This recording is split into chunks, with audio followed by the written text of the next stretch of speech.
प्रश्न है, इस जीवन में मैंने दुख ही दुख क्यों पाया है? दुख ही दुख अगर पाया है तो बड़ी मेहनत की होगी पाने के लिए, बड़ा श्रम किया होगा, बड़ी साधना की होगी, तपश्चर्या की होगी।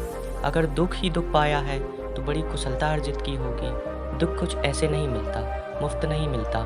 दुख के लिए कीमत चुकानी पड़ती है। आनंद तो यूं ही मिलता है, मुफ्त मिलता है, क्योंकि आनंद स्वभाव है। दुख अर्जित करना पड़ता है, और दुख अर्जित करने का पहला नियम क्या है? सुख मांगो और दुख मिलेगा, सफलता मांगो विफलता मिलेगी, सम्मान मांगो अपमान मिलेगा। तुम जो मांगोगे उससे विपरीत मिलेगा, तुम जो चाहोगे उससे विपरीत घटित होगा, क्योंकि यह संसार तुम्हारी चाह के अनुसार नहीं चलता। यह चलता है उस परमात्मा की मर्जी से। अपनी मर्जी को हटाओ, अपने को हटाओ, उसकी मर्जी पूरी होने दो। फिर दुख भी अगर हो तो दुख मालूम नहीं होगा। जिसने सब कुछ उस पर छोड़ दिया, अगर दुख भी हो तो वह समझेगा कि जरूर उसके इरादे नेक होंगे। उसके इरादे बद तो हो ही नहीं सकते, जरूर इसके पीछे भी कोई राज होगा। अगर वह कांटा चुभता है तो जागने के लिए चुभता होगा, और अगर रास्तों पर पत्थर डाल रखे हैं उसने तो सीढ़ियाँ बनाने के लिए डाल रखे होंगे। और अगर मुझे बेचैनी देता है, परेशानी देता है, तो ज़रूर मेरे भीतर कोई सोई हुई अभीप्सा को प्रज्वलित कर रहा होगा। मेरे भीतर कोई आग जलाने की चेष्टा कर रहा होगा। जिसने सब परमात्मा पर छोड़ा उसके लिए दुख भी सुख हो जाते हैं, और जिसने सब अपने हाथ में रखा उसके लिए सुख भी दुख हो जाते हैं। जिसे तुम जीवन समझ रहे हो वह जीवन नहीं है, टुकड़े टुकड़े मौत है। जन्म के बाद मरने के सिवाय और किया ही क्या है? रोज रोज मर रहे हो, और जिम्मेवार कौन है? अस्तित्व ने जीवन दिया है, मृत्यु हमारा अधिकार है, आविष्कार है। अस्तित्व ने आनंद दिया है, दुख हमारी खोज है।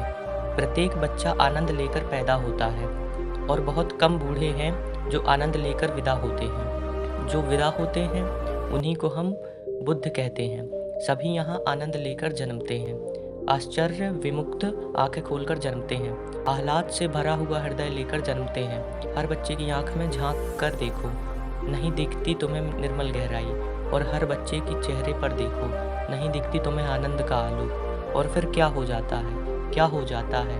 फूल की तरह जो जन्मते हैं वे कांटे क्यों हो जाते हैं?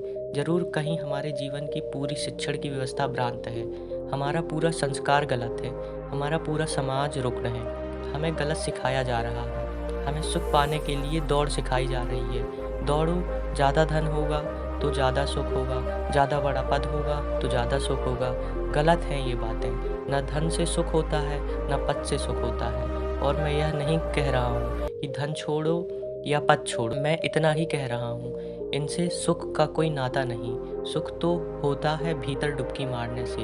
हाँ, अगर भीतर डुबकी मारे हुए आदमी के हाथ में धन हो तो धन भी सुख देता है। अगर भीतर डुबकी मारे हुए आदमी के हाथ में दुख हो तो दुख भी सुख बन जाता है। जिसने भीतर डुबकी मारी उसके हाथ में जादू आ गया, जादू की छड़ी आ गई। वह भीड़ में रहे तो अकेला, वह शोरगुल में रहे तो संगीत में, वह जल में चलता है लेकिन जल में उसके पैर नहीं भीगते।